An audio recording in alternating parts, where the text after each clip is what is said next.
You're listening to the ESO Network, your station for all things geek.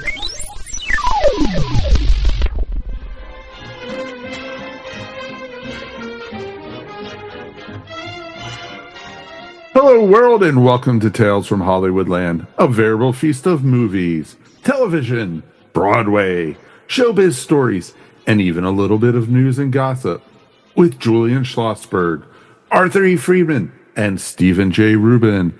Today, we're talking to four guys, and we're just going to be talking about movies. And now, here's Steve. Hi, guys. Happy holidays to all the ships at sea, or the sailors on the ships at sea, or whoever. I was just telling the guys before we started that I had just purchased 2 tickets to see the movie Wicked this coming week. I'm looking forward to it. It's one of the rare times for me to get out to the theater, although I did see Gladiator 2 a couple weeks ago. So the 2 movies this year I most wanted to see, I've either seen or will see. And Julian, you had a comment about Wicked. You knew somebody who produced the stage show? I knew someone who produced both the stage show and the movie. His fellow was named David Stone, and he and I worked together. He was my general manager on Broadway on 2 or 3 of my shows, and a wonderful guy to work with. And we got together a week ago when the film just opened. He explained to me that they were going to get this guy's $1 billion worldwide on the movie, and he told me, which I'm sure a lot of people knew, but I didn't, that they shot 2 movies, and that next year, Wicked 2, so to speak, is coming out, and they predict, again, another $1 billion or more. So it's an incredible thing. At the end of the wonderful meeting we had, I walked away having been treated with a man with $1 billion movie with a banana muffin. Well, okay. Did he give you at least a T-shirt? You see, you can't say it was not worthwhile. Well, it's interesting. A friend of mine went to see Wicked and said all the good songs are in the first movie. And I'm being very curious, since they have a whole different movie to bring out, whether they're going to write some new songs. Or a lot of reprise. Do you remember seeing Wicked for the first time on Broadway? I did. I was there, and I did see it, and was impressed with a lot of the special effects. But most impressive of all was the way David handled this play. Every country in the world he went to that was playing it, he made sure. I never saw any producer do the kind of work he did to keep that play at top notch in any country it was going to play in. He made sure that everything was the way it was supposed to be. And it's very hard as a producer, obviously, to keep going to a lot of different countries every time you open your play. And he more than anyone really worked that play. And that success that he's had is, I believe, well deserved. There's another key producer in The Wicked, who's called Mark Platt. For the movie and the show. He's involved with the show without question. Mark has got to be in there. But anyway, about 25 years ago, I'm sitting in Mark's office on the Universal lot, and we're going over something, or some kind of potential film.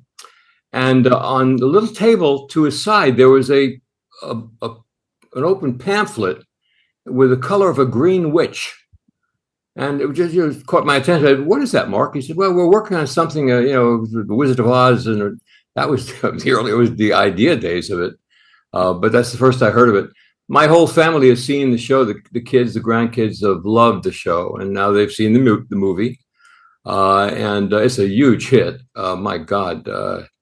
And as musicals go, there was an article by Peter Bart in the trade papers yesterday discussing Wicked today as the big musical, as opposed to musicals of the past, like Singing in the Rain, Seven Brides for Seven Brothers, and other successful musicals, and saying that the Wicked is more of a I should say an anomaly compared to the other musicals that have been around for the past 4, 5, 6, 7, 10 years maybe. You guys agree with that? Any other great musicals that Well, have come the out? one thing we have to say, Arthur and Steve, and certainly Mike as well, was that in the days of Seven Brides and Singing in the Rain and those great musicals, the foreign market was almost nothing. It was almost zero. It meant nothing. And rarely did those movies even open well. They didn't even make money initially, or if they did, it was very, very small.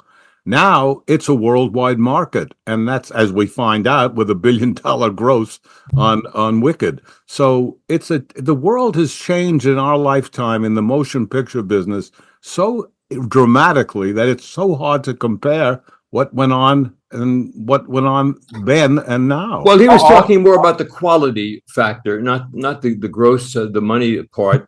We understand, of course, the worldwide market, but the quality of musicals, great musicals of the past, as opposed to so-called musicals of the present.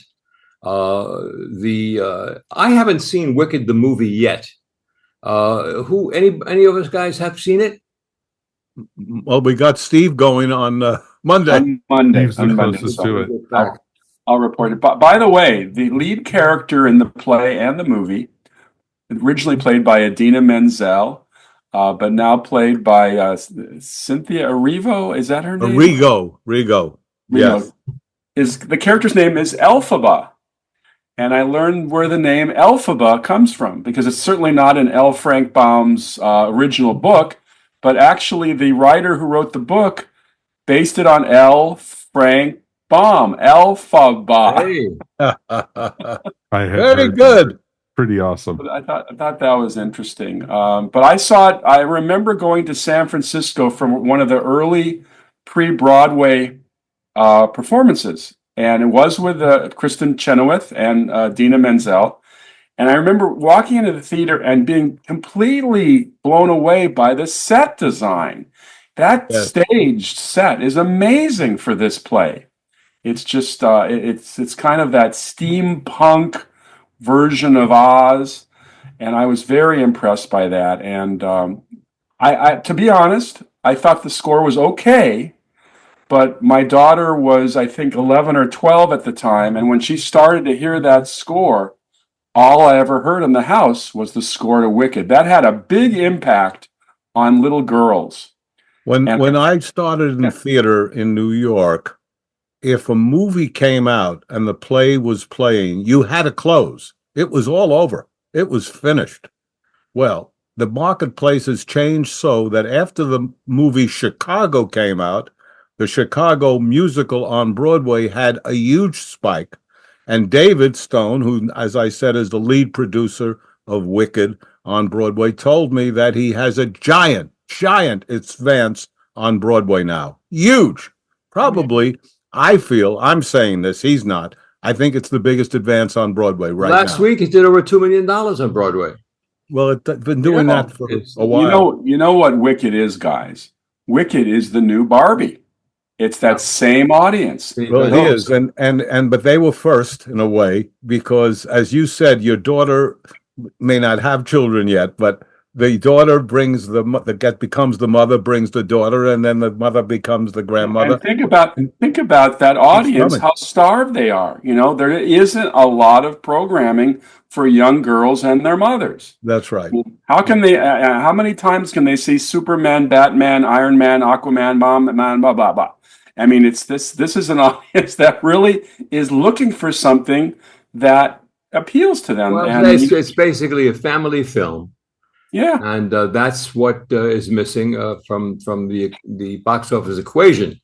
We're talking about Wicked and different musicals, and Julian had mentioned the box office having to do with worldwide. The other thing that's happened with the box office, I think we all know that anybody who goes to the movies, is the ticket prices in the movies and on Broadway.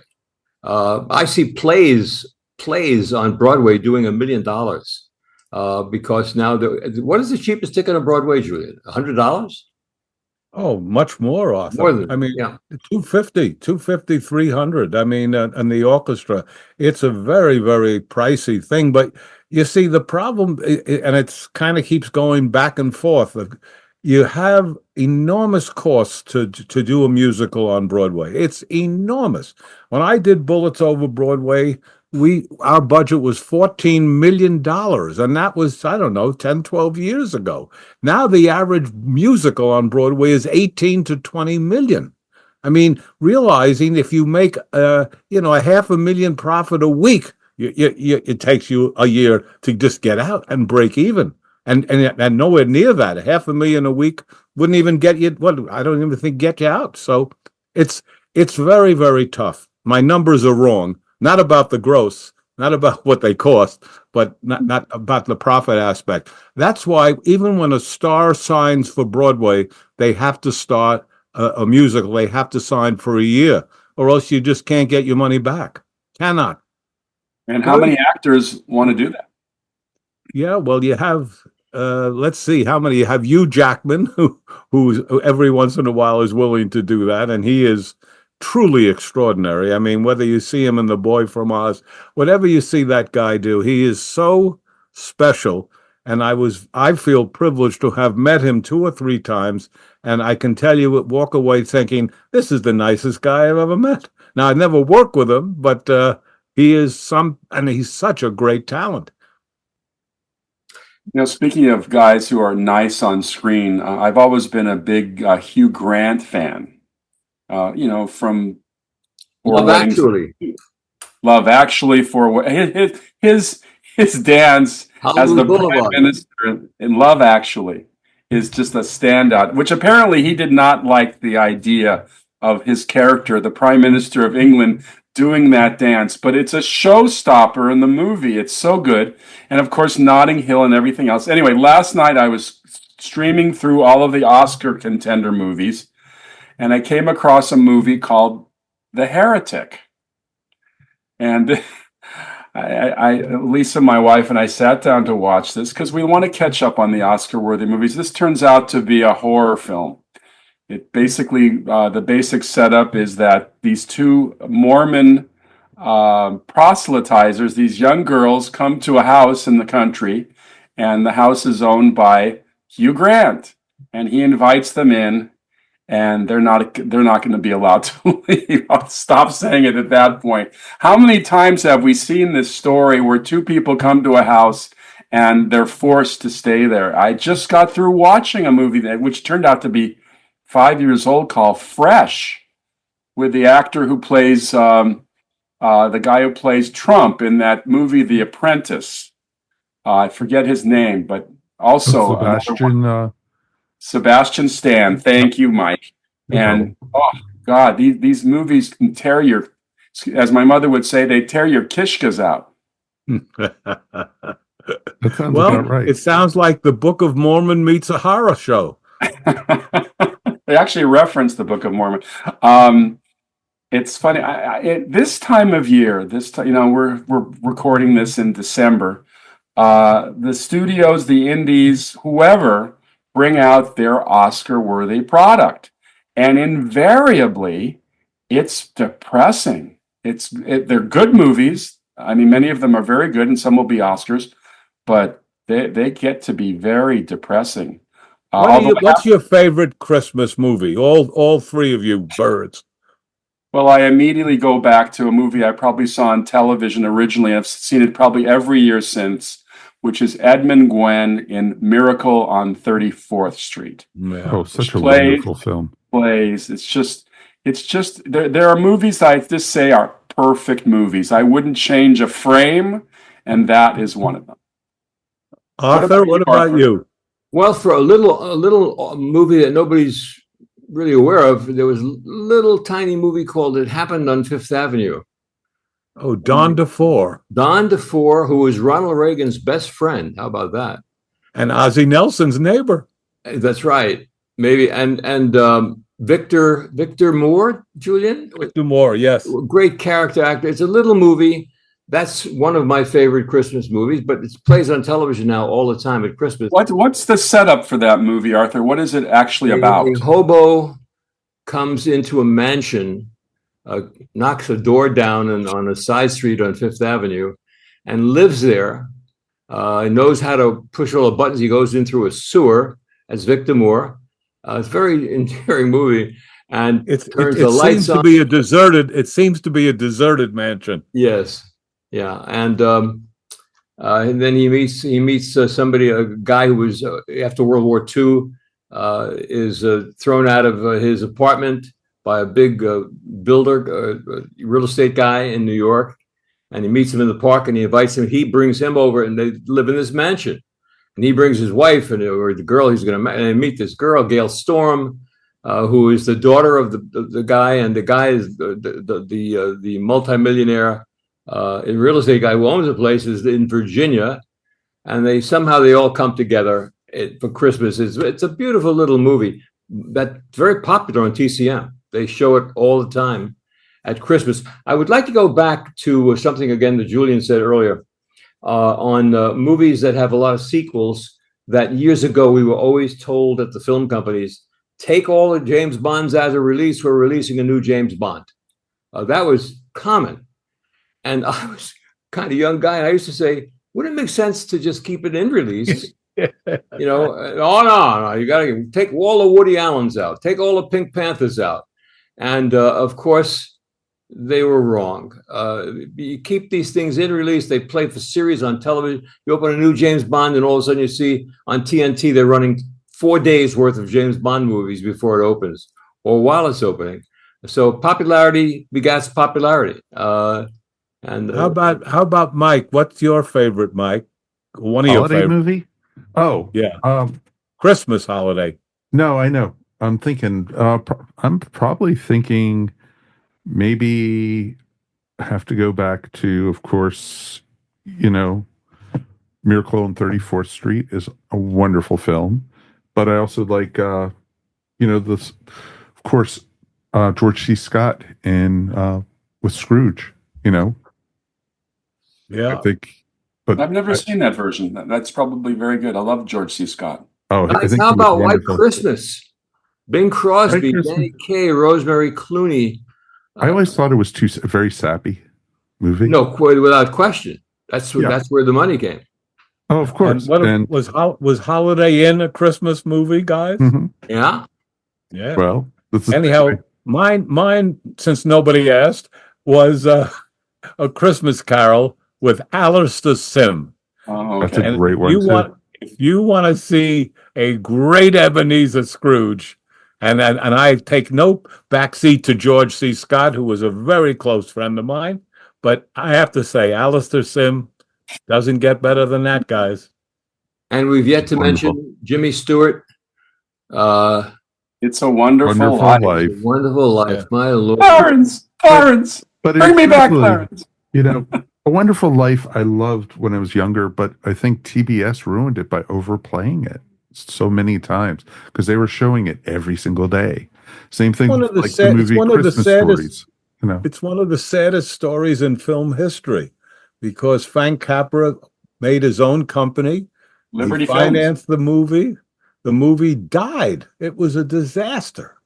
And it became this perennial because it got into the public domain. And all of a sudden, the networks were playing it every year, and it became this great classic.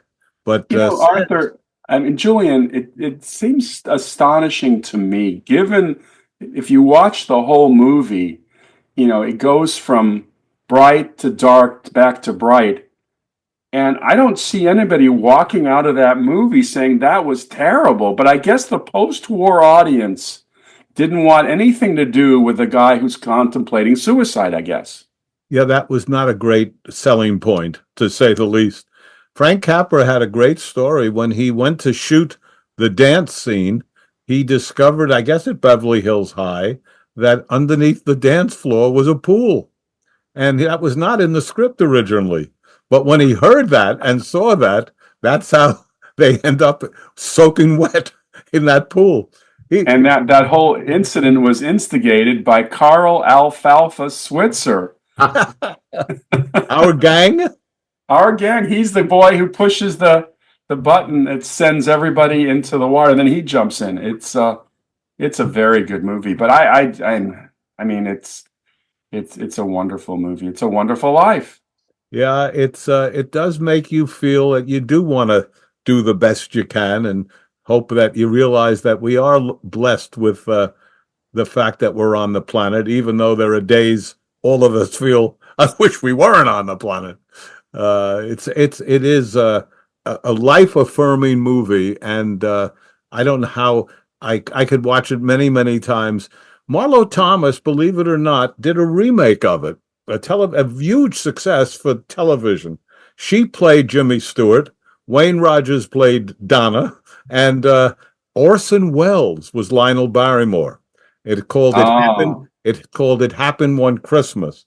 And Marlo wanted Frank Capra to direct it, but he said, I don't want to direct it, and I wish you wouldn't make it. Mm-hmm. I have a nice letter from him. When I was starting my combat films book, he was one of the first people I reached out to try to interview, and by then he was retired and living in Palm Springs, kind of unavailable. But he sent me a very nice letter. Who was that, Steve? Frank Capra. Oh God, yeah. Oh my! Yeah. But think of that guy's the work he did. How wonderful those movies were with Meet John Doe, and so many of the films he did it really was the Capra touch. He touched the heart. He touched the heart. The point I was trying to make about today's release is we come to the end of the year, and invariably there's very little brightness. Now, I saw a movie which you will hear more about called Honora.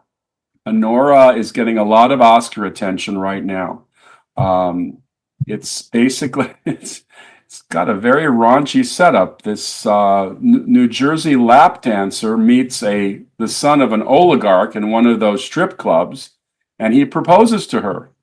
That's the setup. Now she's going to be marrying the son of an oligarch until the oligarch finds out about it, and all hell breaks loose.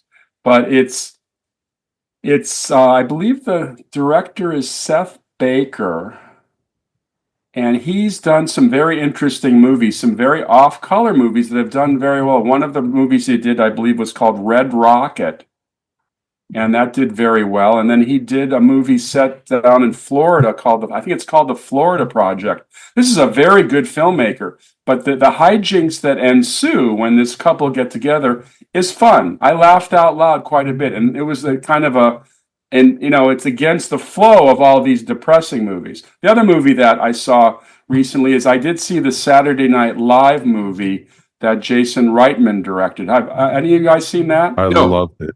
I loved it. That's the last movie I saw at the theater, actually. Okay. And it was wonderful. They captured a lot of the energy, a lot of the feel of that era and going into it.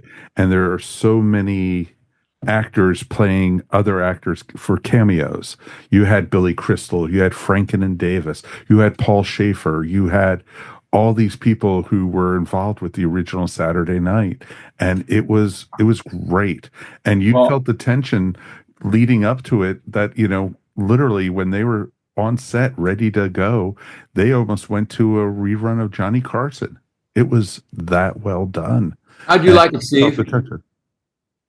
I liked it, but Arthur, you'll find this interesting that one of the great cameos in the movie, one of my favorite, is J.K. Simmons plays Milton Berle. Huh? And that does an impression of Milton Berle that is just hysterical. He puts Chevy Chase in his place. And he's actually, I guess he's on the soundstage nearby doing some kind of variety show number, and it is really funny. And there's a lot going on in this movie, and the actors they get to play people like Dan Aykroyd and Chevy Chase and John Belushi are wonderful. They're wonderful, and some of these guys are almost like doppelgangers. I want to comment on this movie Honora, which I've heard about from some people, read about. So what I did was I put the trailer on the computer, and mind you, in this trailer, which is 2 minutes and 30 seconds, years ago when the rating system really came in strong, there was a thing that happened in the movie system that said if there's one fuck in a movie, if you say it one time, it's allowed, PG-13. Or maybe, and if you say it twice, it's an R. And you can't say the word 3 times, or it's gone. It's an X. In watching this trailer, Steve, I don't know what the movie's like, but the trailer, the word fuck is there about 27 times. Multiply that times 10 for the movie. I mean, this movie would probably, if you ran this movie side by side with Al Pacino and Scarface, right there it is, would probably match each other. Goodfellas. If you took curse words out of the dictionary, or if they're in one, Joe Pesci would have no roles. When I was at Paramount Pictures, I was on the MPA board, and it was really interesting to see the rules those days, which were, as authors started to say, how many this and how many that, you can't do this, can't show a breast, you can't do. I mean, it was really kind of a funny thing, but the film companies knew they had to do that, or else they would face local censorship. And that's how the MPAA board really became involved. They decided they better do it before the towns and cities did it, because as Arthur can tell you, Boston would ban movies, Chicago would ban movies. So it was an interesting thing to be on that board and to have filmmakers come in and make their pitch to get off being an R to be a PG or whatever it might be. We'd sit in the screening room sometimes, and by the time they got to the third fuck, somebody would say, "There goes Cleveland. There goes Chicago." By the way, I misspoke. The director of Honora is not Seth Baker. It's Sean Baker. And by the way, the leading girl who plays the lap dancer, her name is Mikey Madison. You're going to hear her being touted for Best Actress this year, although she has a very foul mouth in the show, as we've just said. Yes. I was looking at her during the course of the movie, and I said, she looks so familiar. She looks so familiar. I realized that she's one of the 3 home invaders who come into Leo DiCaprio's house in Once Upon a Time in Hollywood. She's the one who gets the, excuse the expression, the flamethrower kiss. She was one of the Manson family. And one of the Manson at least she was preparing unwittingly to be this dancer. Yes. So, yes, Steve, now that you've seen Honora, would you say that it's worthy of being nominated for an Oscar? That's a really good question, Arthur. I often wonder how movies, I mean, sometimes I can't go on my own opinion. A few years ago, you'll remember the year that La La Land was being touted. The winner of the best Oscar that year was a movie called Moonlight. And Moonlight was a little movie, maybe the littlest Oscar movie ever. And I watched it, and it was okay. I mean, I didn't fall asleep. That's about the best thing I could say. Movie. It was Best Picture. I can't tell anymore if I have seen some movies this season, though, that I could see winning. There's a movie out there called Blitz with Saoirse Ronan. She's that wonderful, I think she's Irish, and she's a very highly touted actress. She plays a mother in London during the London Blitz of 1940, and she sends her son to the countryside, as most British families did at that time, so they wouldn't be killed in the bombings. And her son doesn't like the idea of leaving her, so he decides to jump off the train and come back to London. And now the whole movie is essentially about them trying to find each other, and it's harrowing. And it's wonderful, though. I've heard amazing things about it. Oh, yeah. And this is Steve McQueen. This is the black film director who's been Oscared in the past. So this may very well win the Best Picture Oscar. Some people are saying that Wicked could win this year. It would behoove the Academy to have a winner that is also a box office winner. Anybody ever see a movie that Steve McQueen, the director Steve McQueen, not the actor Steve McQueen, made called Shame some years ago? SHAME. I did see a Ingmar Bergman movie called Shame. Yes, which was really entitled Skammen. Oh, Julian, do I have a story about that? But it was a Swedish name was Skammen. I licensed it to an old British woman who owned a theater in Boston, the Exeter Theater, our theater, and she was a wonderful, classy lady. And I told her, we're privileged to have you in this theater play Shame. And she said, Skammen. And I said, Gesundheit. She insisted the name was Skammen. Wow. And it was in Swedish. But anyway, the movie I'm talking about was Shame, that was made 10, 11 years ago. Very popular. Michael Fassbender maybe was in it. an actor. But if you walk out of that movie, you want to kill yourself. So, to me, that's not entertainment. What the hell? I guess there's that market.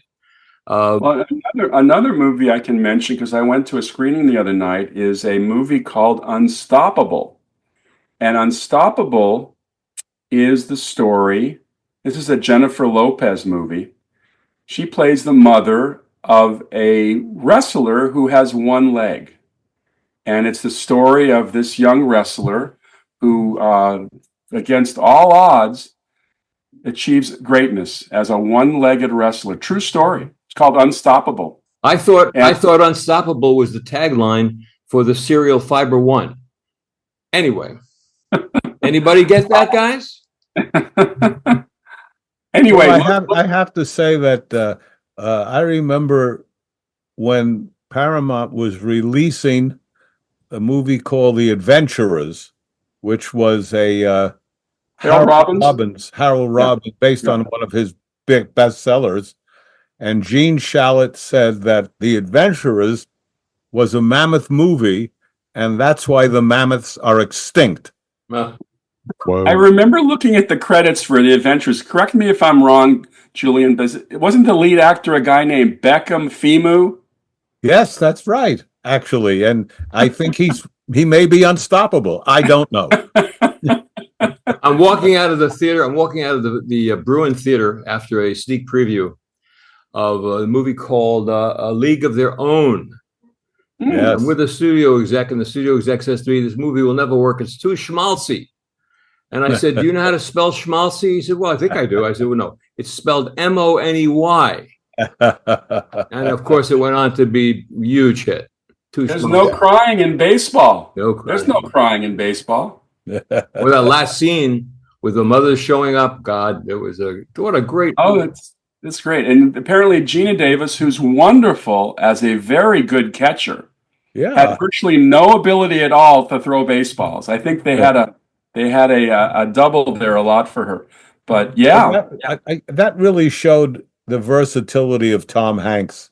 I mean, that was not a Tom Hanks movie, and yet it was. He was terrific in it. Just terrific.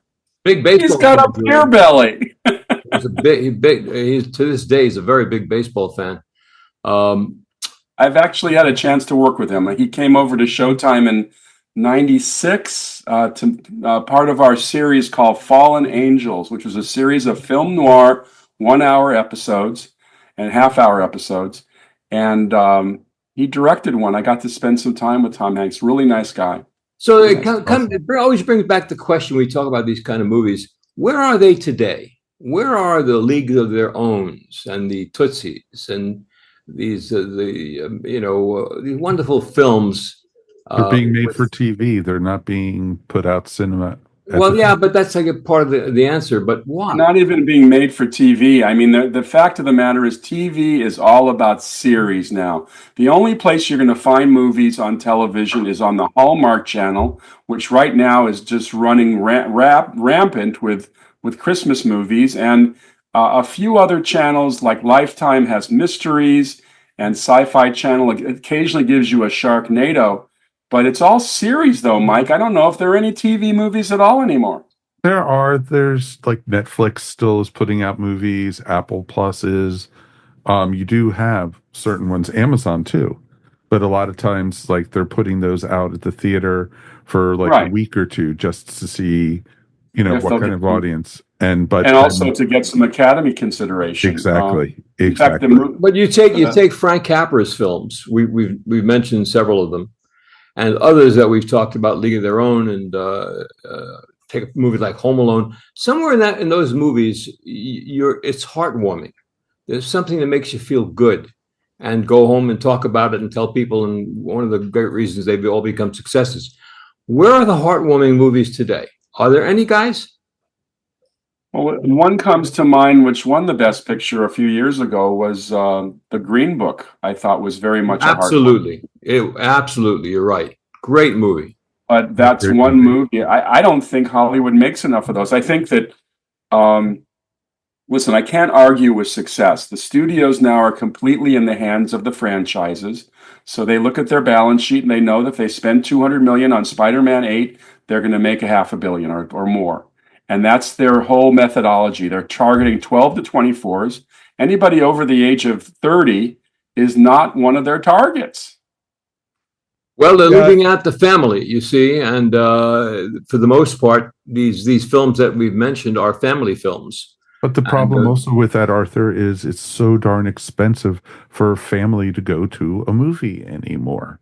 You know, like you were said earlier in the show, it's, $20 a person at least to go to the theater anymore. And, yeah, you can go to matinees, but most people want to go to the theater in the evenings and such. It used to be a night out was to go to a movie and maybe dinner before or such. But now you can't even think about doing that because you're going to drop over $100 if you have more than one kid. Well, you're absolutely right. But nonetheless, when something does come along like Wicked, the family does afford to and go to the movie. It's almost like an event. It's not going to happen every week. Oh, that is exactly what's happening. Hollywood is investing in the event business. Yeah. And I think that,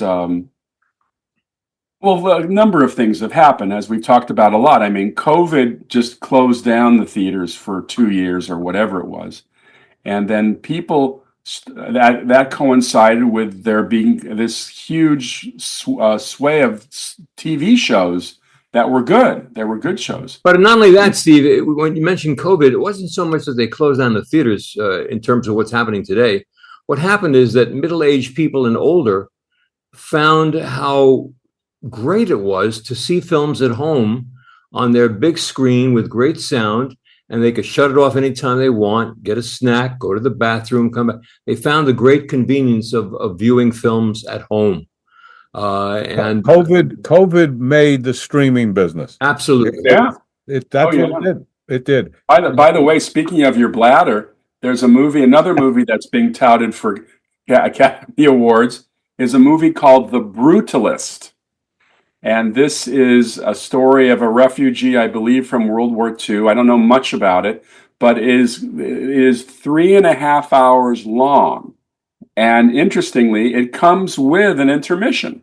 So thankfully, people can get up in the middle of the movie and not miss a thing and do their business and come back. I actually, Steve, would rather you don't talk about my bladder. What is the playlist about, Steve? What's it about? Well, it's from what I gather, it is a period piece. And if you'll bear with me for 1 second, I'll give you the little log line for it because it's getting a lot of attention, and this may well be the best picture of the year. Okay, so it's called The Brutalist, and here it is. Directed by who? Directed by someone named Brady Corbet.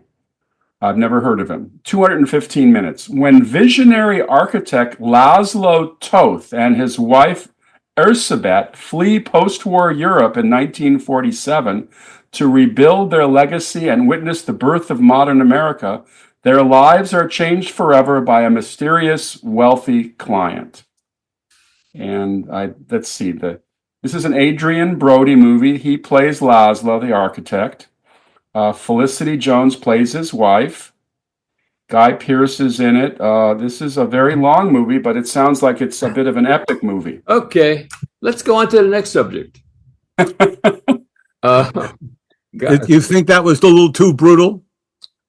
Yes, it was too brutal. There was I had lunch some years ago when we had a movie at United Artists called Where's Papa?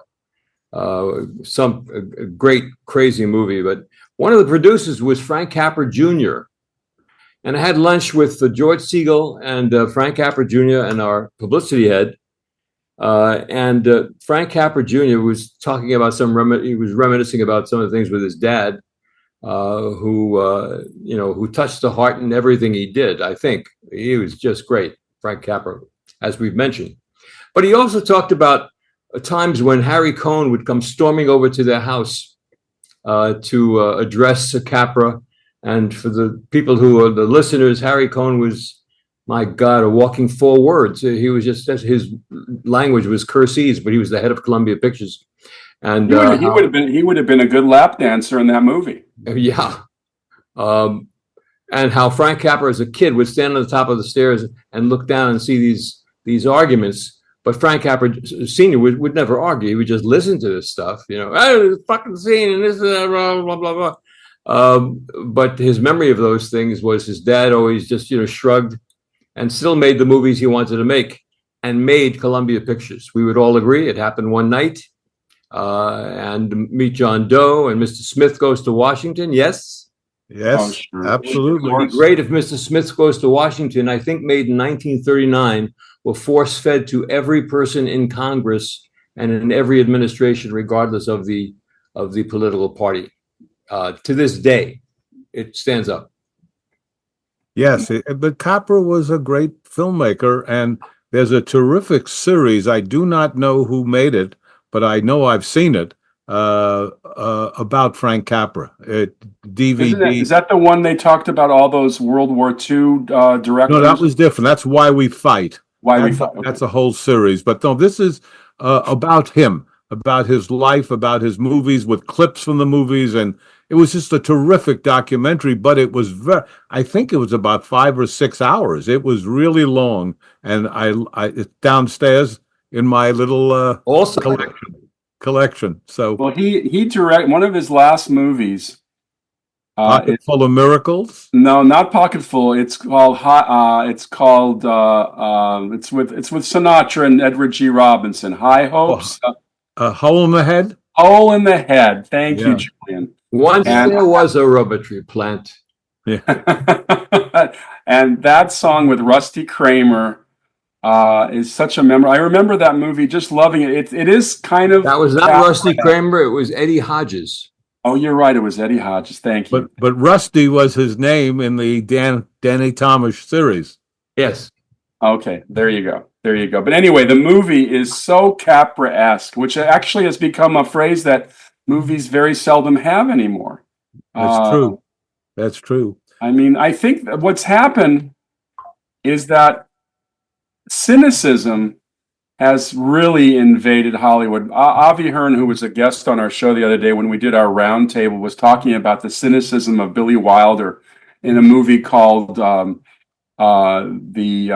was re-released under the title The Big Carnival, but it was called Ace in the Hole, which may be the most cynical movie ever made in Hollywood, or alongside Sunset Boulevard. And cynicism seems to have invaded the ranks of studios and executives, that the darker the story, the more they jump on it. Whereas you present something light and fun, they don't know how to deal with it. But Steve, Billy Wilder's mark was cynicism. It was there in almost everything he did. It was cynical, but yes. But that Ace in the Hole was perhaps the zenith of his cynicism. But I'm just saying today, I would like to, everyone I talk to, and since we've started our podcast, I've talked to a lot of people about what they would like to see in movies. And everybody says they want to laugh more. They want to have fun at the movie theaters. None of us go to the movie theaters to get depressed. And yet I argue a lot of the movies that are made today are just deep down depressing. And that's not why I go to the movies. That's not what I do. Although these are good movies, you walk out of the theater and you don't want to shoot yourself. It's close. Well, the comedy is, we know, very difficult. This is not an easy area, as many people have said. It's one of the hardest things to be successful in. And as all of us have known comedians, and all of us know comedy writers, and I've been involved where I've seen the top comedy writers. You read a script and you think, how could they write this?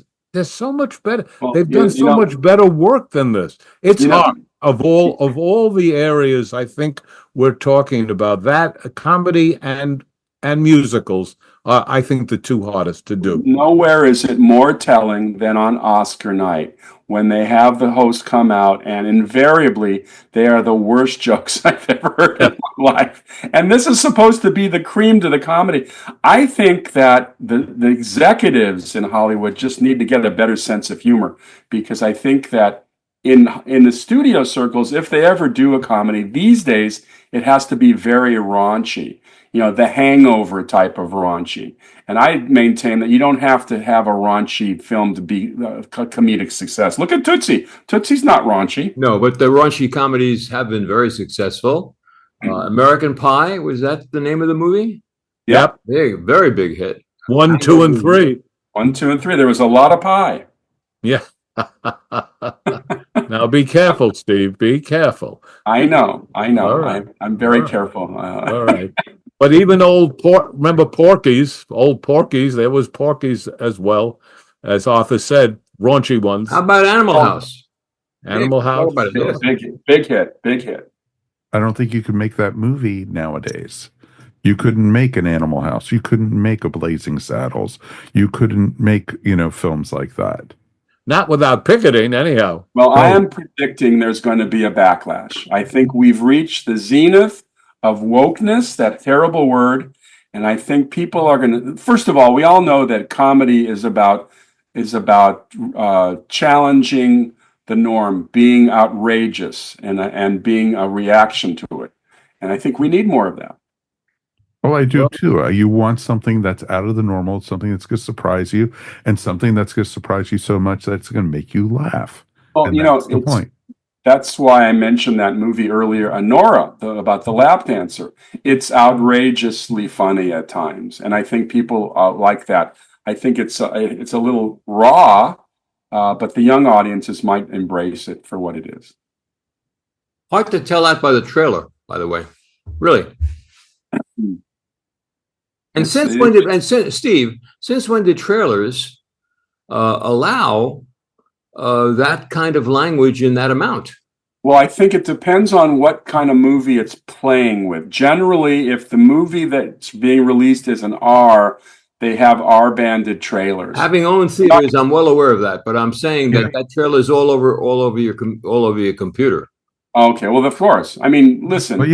But you have the green trailers and the red trailers. They call them red band trailers, which I'm sure you're all aware of. That's for theaters, but I'm talking about even online on YouTube, you'll see warning red band trailer. When you see it. I'm sure 12-year-old kids pay attention to that warning. Oh, of course they do. It's the same as they pay attention to that warning on any porno. Yeah, exactly. You're exactly right. You are completely right there. When we did our movie a few years ago on teen suicide, we did a study.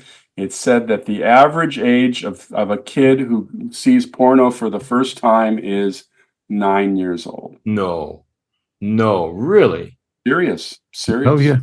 Oh, dudes, I got a story for you. When my son was 8, I came into our den. It was like 7:30 in the morning, and he was on my computer. And as soon as I walked into the den, he slammed the computer down, closed it up. And he was like, "Oh, hi, Dad." I said, "What are you looking at?" Oh, nothing. And he ran out of the room real quick. He was, 8 years old. He didn't realize that, most browsers have histories, and you could be able to see what he was looking at. He was looking on YouTube at video game characters in explicit positions. And I was just like, I just looked at the sky and I was like, literally saying, I am so not ready for this. No. It's so funny. In our house, we had a particular thing about no swearing, with the little kids, try to avoid using any kind of language around them. And of course that didn't work. And then my daughter started to swear like a truck driver. And then we heard this news article, and this was a real shocker. It said that young people who swear are very intelligent. That's just what we needed to hear. Your kid probably took a look at you and was like, "See, Dad?" Question is, who wrote that article? That's what I want to know. There's a great old joke about the teacher who was teaching kids 10 years old, and let's say it's in New York, and says, "Today's class, I want to find out from you children, how much you know about sex at this stage of your life, 10 years old. So what I'd like you to do is tell me how many positions you know about how men and women have sex. So the first kid gets up, she says, what are you saying? The kid gets, I know a couple, I think, and a kid in the back starts screaming out, 74. She said, well, shut up. That's stupid.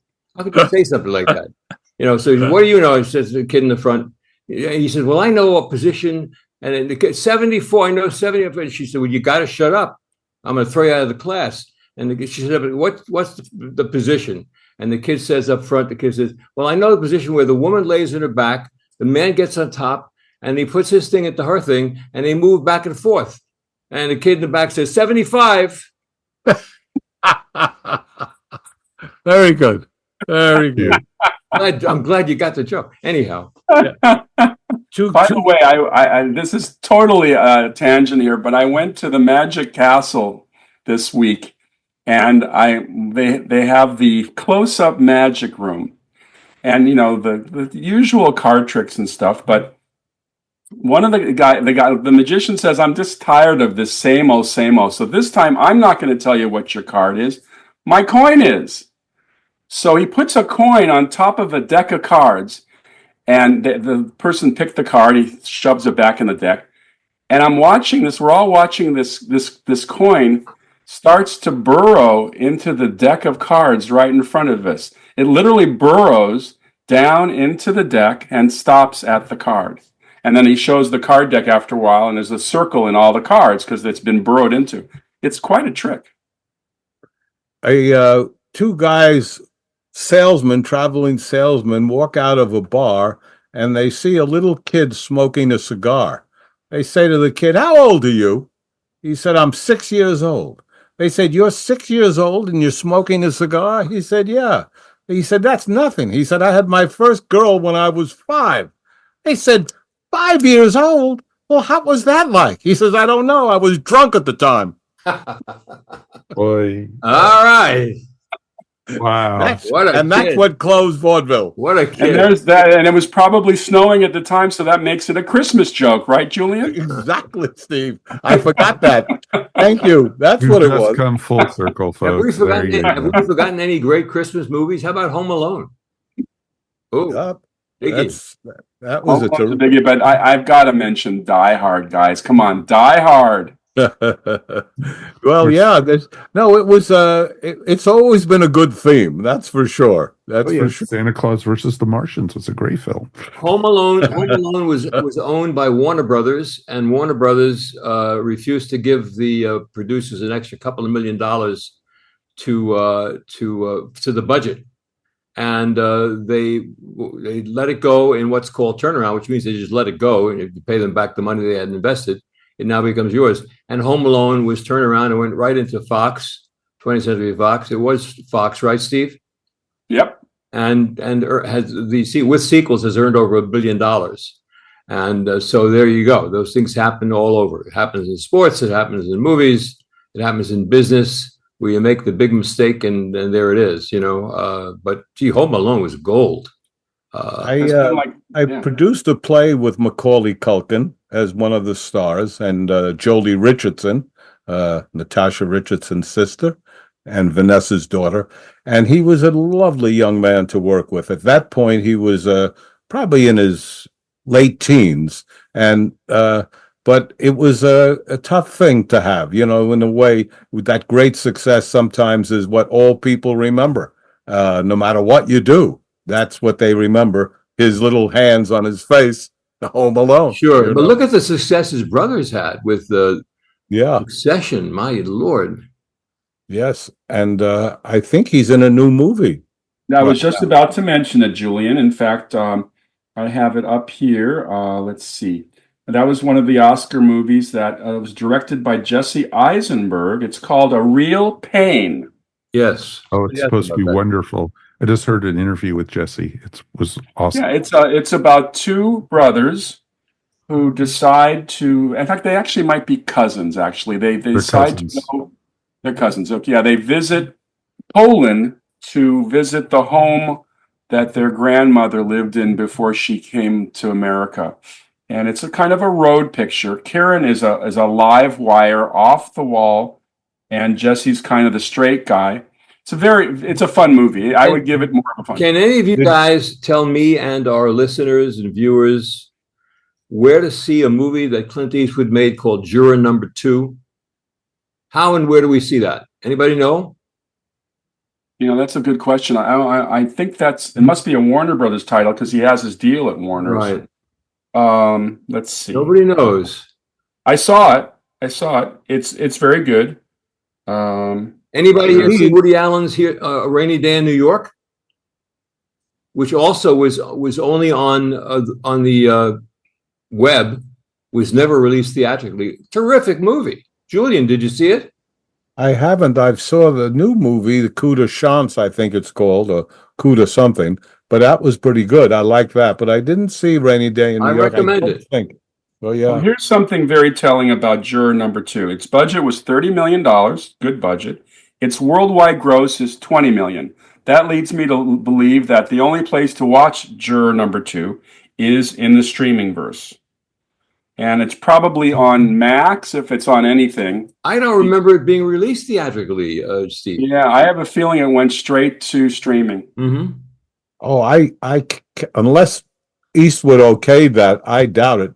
I doubt that. I think it did, Julian, because I think that's what's happening a lot with these films. I know, but you don't do that with Clint Eastwood, who probably made them more money than anybody has. So, right. We should dig into this. I want to get to the bottom of it, and I expect you guys to jump in and help me. Absolutely. Well, here's another thing. Have any of us, four guys, seen a great movie lately? Anywhere, in theater, on television? I saw one the other night, which is a lot of fun. It was a direct-to-streaming movie. It's called Carry On.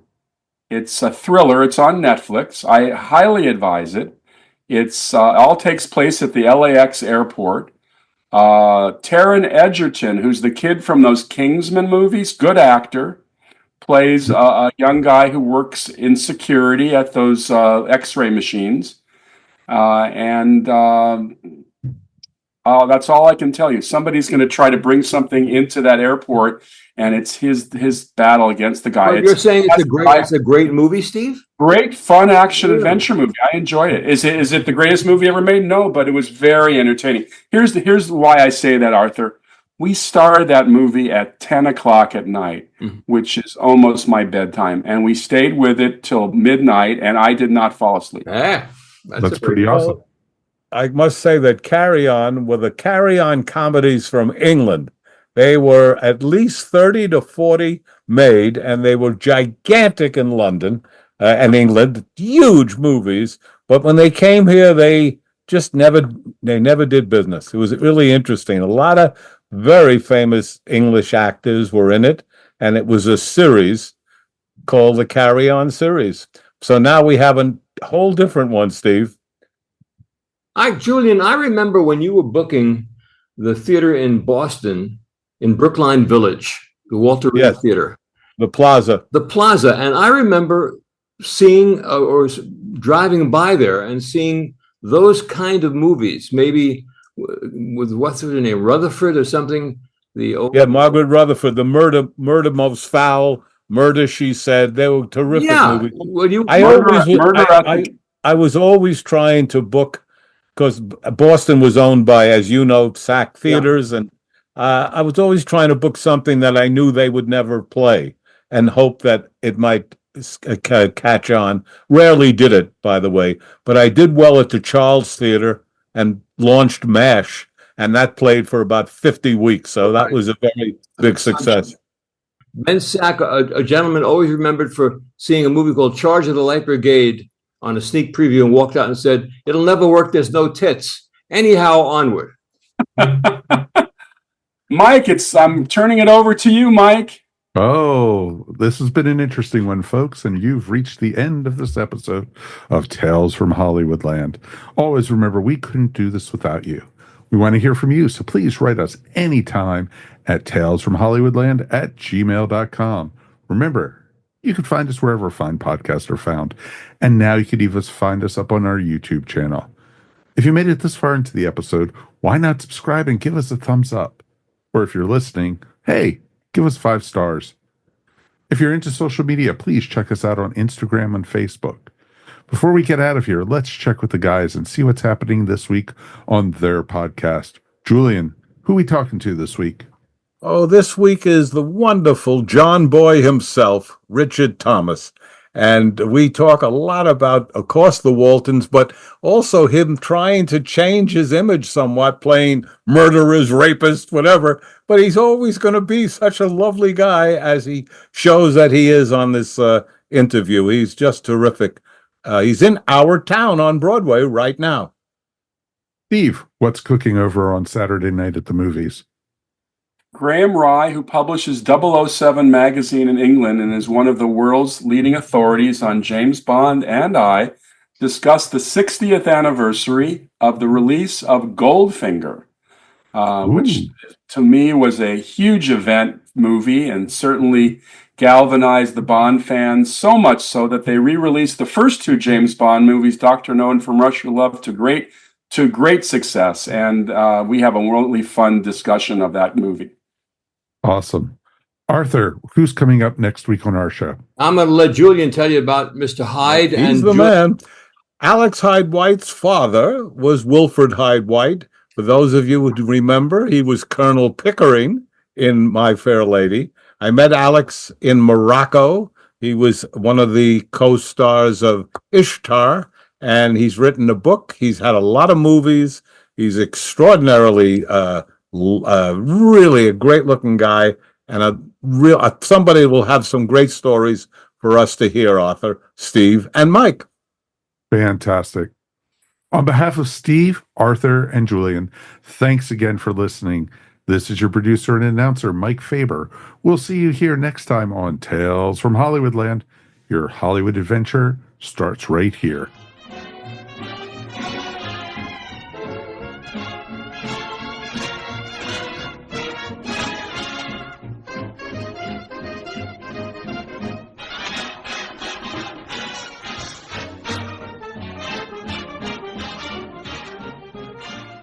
In the Cosmic Pizza Podcast, your pizza delivery guys, Paul, Dan, Sean, Casey, discuss literally anything in the universe. Conspiracy theories, pod racing, general pop culture. Our top 3 films of the decade, famous people we confuse with each other, and our favourite stand-up comedians. Women in comedy, voice actors, film directors and producers, authors. We've recast Star Trek and Babylon 5 and created alternate superheroes. But most of all, we have had so much fun doing it. Cosmic Pizza Podcast is not about the cosmos or about pizza. so that makes sense.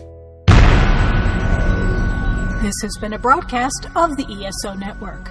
Be part of the crew and help support our shows by donating to our ESO Patreon or by shopping at the TeePublic store, which can all be found at www.esonetwork.com. The ESO Network, your station for all things geek.